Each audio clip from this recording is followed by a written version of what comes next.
Yeah, I guess welcome back to my YouTube channel. So, నాతో కొంతమంది అడుగుతున్నారనమాట. Just మీరు content oriented ఏది పెట్టలేదు. జస్ట్ ఊరికే ఏదో మాట్లాడేసి పెడుతున్నారు అనేసి. సో, దానికోసం ఎగ్జాంపుల్ కోసం నేను హిప్పా గురించి ఎక్స్‌ప్లెయిన్ చేద్దాం అనుకుంటున్నా. సో, హిప్పా అంటే health insurance portability and accountability act. So, బేసిక్‌గా యాక్ట్ అంటే ఇదొక చట్టం. సో, ఈ చట్టాన్ని ఎప్పుడు ఇంట్రొడ్యూస్ చేశారు అంటే 1996లో ఇంట్రొడ్యూస్ చేశారు. ఎందుకు అంటే టు ప్రొటెక్ట్ పీహెచ్ఐ. పీహెచ్ఐ అంటే ఏంటి? పేషెంట్ యొక్క హెల్త్ ఇన్ఫర్మేషన్. పేషెంట్ యొక్క హెల్త్ ఇన్ఫర్మేషన్ అంటే ఏంటి? సో, పేషెంట్‌కి ఏం డిసీజ్ ఉంది? ఆ డిసీజ్‌కు ఏ ట్రీట్మెంట్ ఇచ్చారు? సో, దీన్నే మనం పేషెంట్ యొక్క హెల్త్ ఇన్ఫర్మేషన్ అని పిలుస్తాం. షార్ట్‌కట్‌లో పీహెచ్ఐ అంటాం. పీహెచ్ఐ ఈస్ నథింగ్ బట్ పేషెంట్‌కి ఉన్న డిసీజ్, దానికిచ్చిన ట్రీట్మెంట్. సో, ఈ పీహెచ్ఐని మనం ప్రొటెక్ట్ చేయాలి. సో, దాన్ని ఎలా ప్రొటెక్ట్ చేస్తారంటే కోడ్స్‌లోకి కన్వర్ట్ చేస్తారు. So, డిసీజ్‌ని diagnosis కోడ్‌లోకి, ట్రీట్మెంట్‌ని CPT and మోడిఫైయర్స్‌లోకి convert చేస్తారు. సో, దాన్ని మనం పోర్టబిలిటీ అని పిలవచ్చు. సో, ఇంకా కాకుండా అంటే so, end of the day ఇప్పుడు మీరు ఒక డాక్టర్ దగ్గరికి పోయినారనుకోండి. సో, డాక్టర్‌కి తెలుసు మీకు ఏం డిసీజ్ ఉంది. దానికి ఏం ట్రీట్మెంట్ ఇచ్చారు అనేసి. డాక్టర్‌కి మాత్రమే తెలుసు. So, end of the day అమెరికాలో ఏమవుతుందంటే ప్రతి ఒక్కరికి 100% ఇన్సూరెన్స్ పాలిసీ అనేది మ్యాండేటరీగా మెయింటైన్ చేస్తుంటారు కాబట్టి ఇప్పుడు ఇన్సూరెన్స్‌కి మనం క్లెయిమ్ సబ్మిట్ చేయాలి. ఎందుకంటే వాళ్ళు ఒక రూపాయి కూడా పే చేయరు. ఇన్సూరెన్స్ నుంచే మనం ప్రతి ఒక్క క్లెయిమ్‌ని సబ్మిట్ చేయాలి. అమౌంట్ తెచ్చుకోవాలి. సో, మీరు ఇన్సూరెన్స్‌కి క్లెయిమ్ సబ్మిట్ చేసేటప్పుడు మీరు 100% పేషెంట్‌కి ఏం డిసీజ్ ఉంది, దానికి ఏం ట్రీట్మెంట్ ఇచ్చామనే ఇన్ఫర్మేషన్‌ని మనం సబ్మిట్ చేయాల్సిందే. సో, ఇలా మనకు ఒక దగ్గర ఉన్నటువంటి ఇన్ఫర్మేషన్ అంటే డాక్టర్ దగ్గర ఉన్నటువంటి ఇన్ఫర్మేషన్ ఇప్పుడు ఇన్సూరెన్స్ కంపెనీకి మనం ఫార్వర్డ్ చేస్తాం. In the form of claim form. So, ఇలా ఫార్వర్డ్ చేసేటప్పుడు మనం ఏం చేస్తామంటే పేషెంట్‌కున్న డిసీజ్ దానికి ఇచ్చినటువంటి ట్రీట్మెంట్‌ని ఎన్‌క్రిప్ట్ చేస్తాం. In the form of DX codes and CPT code and modifiers. So, ఇలా ఎన్‌క్రిప్ట్ చేసి మనం ఏం చేస్తున్నాం, మన దగ్గర ఉన్నటువంటి అంటే డాక్టర్ దగ్గర ఉన్నటువంటి పీహెచ్ఐని ఇన్సూరెన్స్ కంపెనీకి ఫార్వర్డ్ చేస్తున్నాం. So, portability is nothing but so, ఇప్పుడు మీరు జియోలో నుంచి ఎయిర్టెల్‌లోకి ఎలా అయితే పోర్ట్ అవుతారో సేమ్ అలానే పోర్టబిలిటీ అంటే సేమ్ డిట్ అట్లానే ఉంటది. సో, డాక్టర్ దగ్గర ఉన్నటువంటి హెల్త్ ఇన్ఫర్మేషన్‌ని ఇన్సూరెన్స్ కంపెనీకి ఫార్వర్డ్ చేస్తారు. సో, దీన్ని మనం పోర్టబిలిటీ అంటాం. సో, ఇన్ఫర్మేషన్ మొత్తం సేమ్ ఉంటది. కానీ ఇన్ఫర్మేషన్ అనేది ఒక చోట నుంచి ఇంకొక చోటుకు ట్రాన్స్‌ఫర్ అవుతది. దాన్ని మనం పోర్టబిలిటీ అంటాం. And accountability. అకౌంటబిలిటీ అంటే బాధ్యత కలిగి ఉండడం. So, end of the day ఇది పేషెంట్ యొక్క హెల్త్ ఇన్ఫర్మేషన్ ఫస్ట్ ఎవరి దగ్గర ఉంటది? డాక్టర్ దగ్గర. సో, డాక్టర్‌కే తెలుసు పేషెంట్‌కి ఏం డిసీజ్ ఉంది, దానికి ఏం ట్రీట్మెంట్ ఇచ్చామనేసి. దాని తర్వాత ఎవరికి తెలుస్తది? ఇన్సూరెన్స్ కంపెనీకి. ఎందుకంటే మనం ఇన్సూరెన్స్ కంపెనీ దగ్గర నుంచే డబ్బులు తీసుకోవాలి. పేషెంట్ దగ్గర నుంచి డబ్బులు తీసుకోము. సో, ఇన్సూరెన్స్‌కి క్లెయిమ్ సబ్మిట్ చేస్తాం. సో, ఆ క్లెయిమ్ ఫార్మ్‌లో మనము మెన్షన్ చేస్తాం. పేషెంట్‌కి ఈ డిసీజ్ ఉంది. ఈ డిసీజ్‌కి ఈ ట్రీట్మెంట్ ఇచ్చినాం. ఈ ట్రీట్మెంట్‌కి ఎంత ఖర్చయింది.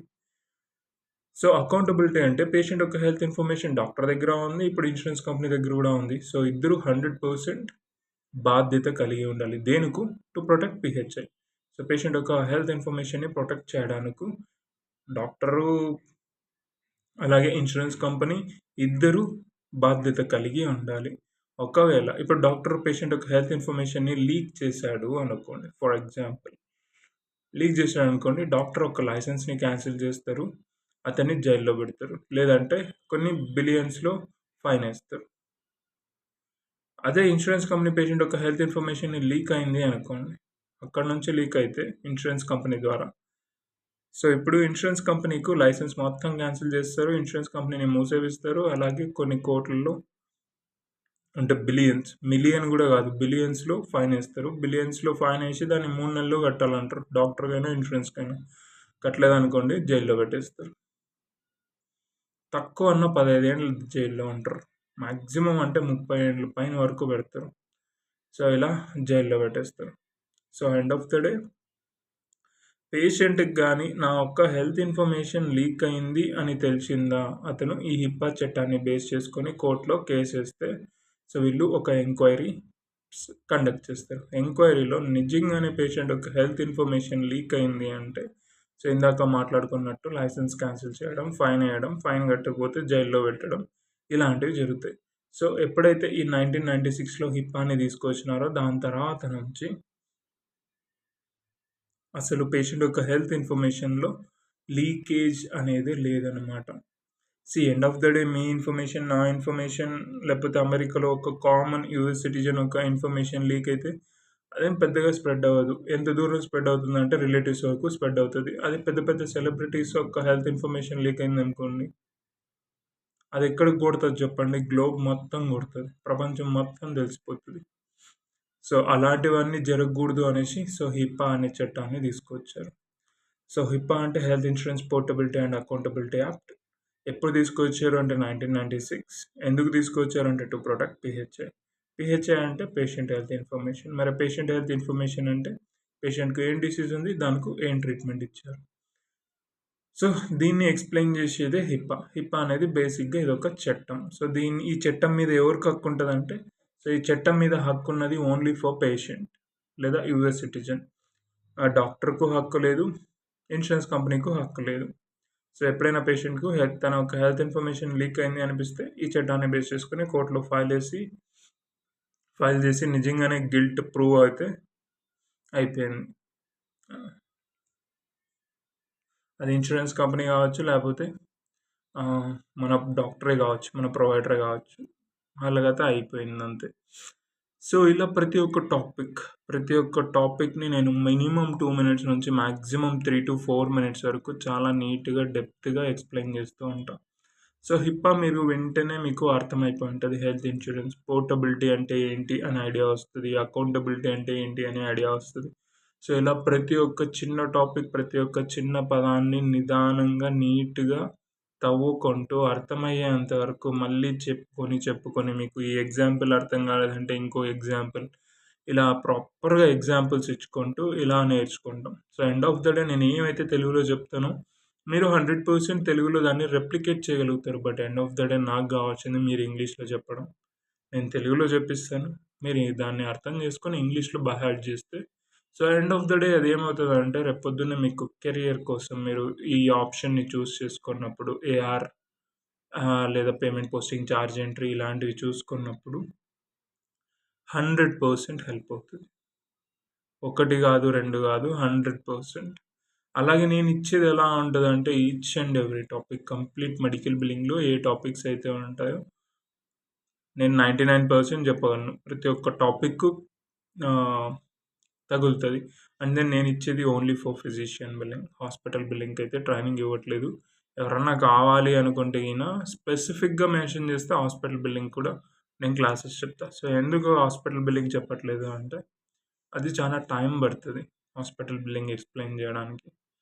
ఫిజిషియన్ బిల్లింగ్ అనేది సింపుల్. రేపు పొద్దున్న మీరు లోపలికి పోయినా కూడా సర్వైవల్ చాలా చాలా చాలా ఈజీగా ఉంటది. దానికోసమే నేను ఫిజిషియన్ బిల్లింగ్‌ని ప్రిఫర్ చేస్తా. ఎండ్ ఆఫ్ ద డే ఇలా ఈచ్ అండ్ ఎవ్రీ టాపిక్‌ని నేను చాలా నీట్‌గా, క్లీన్‌గా, డెప్త్‌గా అర్థమయ్యేంత వరకు అస్సలు నేనైతే వదలను. అర్థం కాలేదు అంటే ఈరోజు మొత్తం హిప్పానే అర్థం కాలేదనుకోండి 1 మాక్సిమం 2 అవర్స్ ఉంటది. మినిమమ్ 1 అవర్ ఉంటది సెషన్. మాక్సిమం 2 అవర్స్ ఉంటది సెషన్. ఆ క్లాస్‌లో మీరు మాత్రమే ఉంటారు. మాక్సిమం నేను వన్ ఆన్ వన్నే ఇస్తున్నా. ఇండివిడ్యువల్ క్లాసెసే ఉంటాయి. ఆ క్లాస్‌లో మీరు మాత్రమే ఉంటారు కాబట్టి మీరు ఓపెన్‌గా అడగొచ్చు. నాకు అర్థమైంది, అర్థం కాలేదు అనేసి. మీకు అర్థం కాలేదంటే 1 అవర్ అదే టాపిక్ మీదనే నేను కూర్చుంటా. సో, అంతసేపు అవసరం ఉండదు. బెస్ట్ ఎగ్జాంపుల్స్‌తో మీకు డిఫరెంట్‌గా ఎక్స్‌ప్లెయిన్ చేసి అర్థమయ్యేటట్టు చేస్తా. అంటే నా సైడ్ నుంచి అంత క్లారిటీ ఉంటది అనేసి. మీకు అర్థం అవ్వడమే నా యొక్క మెయిన్ గోల్. మీకు అర్థం కాకుండా నేను ఎంత చెప్పినా గూడా రేపు పొద్దున్నే మీరు స్ట్రగుల్ అవుతారు. నేను గూడా స్ట్రగుల్ అవుతా. End of the day HIPAA అనేది మీకు అర్థమైందనుకోండి. సేమ్ లైక్ ప్రతి ఒక్క టాపిక్‌ని నేను అదే మెథడ్‌లో నీట్‌గా, స్లోగా చెప్పిందే చెప్పి ఇలా చెప్పుకుంటూ పోతే మీరు ఫస్ట్ టైమ్ వినకపోయినా సెకండ్ టైమ్, థర్డ్ టైమ్ కైనా వింటారు. దానికోసం అలాగే నేను ఒక టాపిక్‌ని ఎక్స్‌ప్లెయిన్ చేయాలి అంటే దానికి బ్యాక్‌గ్రౌండ్ వర్క్ ఉంటది. బ్యాక్‌గ్రౌండ్‌లో ఒక కాన్సెప్ట్‌ని తీసుకొనొచ్చి ఫస్ట్ ఆ కాన్సెప్ట్‌ని ఎక్స్‌ప్లెయిన్ చేసి మళ్ళీ డెఫినిషన్‌ని ఎక్స్‌ప్లెయిన్ చేస్తా. ఆ రెండిటిని రిలేట్ చేసినప్పుడు మీకు స్ట్రైక్ అయిపోతది.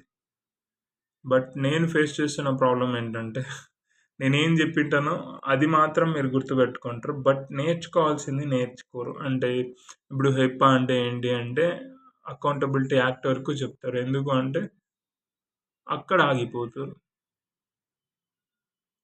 సో, మీరేం నేర్చుకోవాలి, ఎలా నేర్చుకోవాలి అంటే ఇక్కడ ఏదైతే ఇంగ్లీష్‌లో సెంటెన్సెస్ ఇచ్చింటామో, ఆ సెంటెన్సెస్‌ని మీరు నేర్చుకోవాలి.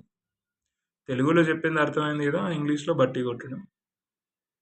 సో, ఇలా మీరు జస్ట్ ఇంటర్వ్యూస్ వరకు బట్టి కొడితే చాలు. రియల్ టైమ్‌లోకి పోతే నేను ఏదైతే నేర్పిస్తానో దాంట్లో మీరు జస్ట్ 20-30% మాత్రమే రియల్ టైమ్‌లో వర్క్ చేసేటప్పుడు చూస్తారు. మరి మిగతా 70% ఎందుకు అంటే ఫర్ నాలెడ్జ్ పర్పస్ అలాగే ఇంటర్వ్యూ పర్పస్. సో, నా దగ్గర ట్రైనింగ్ తీసుకుంటే ఐ కెన్ అష్యూర్ మీకు మంచి కమ్యూనికేషన్ స్కిల్స్ ఉంటాయి. మంచి అంటే ఆహ్, మదర్ టంగ్ ఇన్‌ఫ్లూయెన్స్ లేకుండా మాట్లాడాలి అంతే. ఇంకేమి స్టైల్‌గా మాట్లాడాలి ఏం అవసరం లేదు. జస్ట్ ఇంగ్లీష్ మాట్లాడగలిగితే చాలు. సో, హ్యాపీగా మీరు ఈ డొమైన్‌లోకి రావచ్చు. హ్యాపీగా ఈ డొమైన్‌లో సర్వే కావచ్చు. So, end of the day నా సైడ్ నుంచి ఇది ఒక డెమో సెషన్ లాగా కూడా ట్రీట్ చేయొచ్చు. సో, మీకేమైనా ఇది నచ్చితే వే ఆఫ్ టీచింగ్ మీకు ఓకే అనిపిస్తే, సో, మీరు నన్ను కాంటాక్ట్ అవ్వచ్చు. నా యొక్క మొబైల్ నంబర్ 8328 454378. సో, ఈ కాంటాక్ట్ నంబర్‌కు మీరు వాట్సాప్ చేయండి. డైరెక్ట్‌గా కాల్ చేస్తే నేను అస్సలు పిక్ చేయను. అన్‌నోన్ నంబర్స్ నేను ముట్టు కూడా ముట్టుకోను. సో, ఫస్ట్ టెక్స్ట్ చేయండి వాట్సాప్‌లో. దాని తర్వాతనే మీరు మెసేజ్ చేయండి. దాని తర్వాతనే కాల్ చేయండి. So, no issues. నేను కాల్స్ కూడా మీరు చాలా మంది వాట్సాప్ కాల్సే చేస్తారు. వాట్సాప్ కాల్స్ కూడా అవసరం లేదు. డైరెక్ట్‌గా మాట్లాడుకోవచ్చు. ఇక్కడ దాబరికం ఏం లేదు.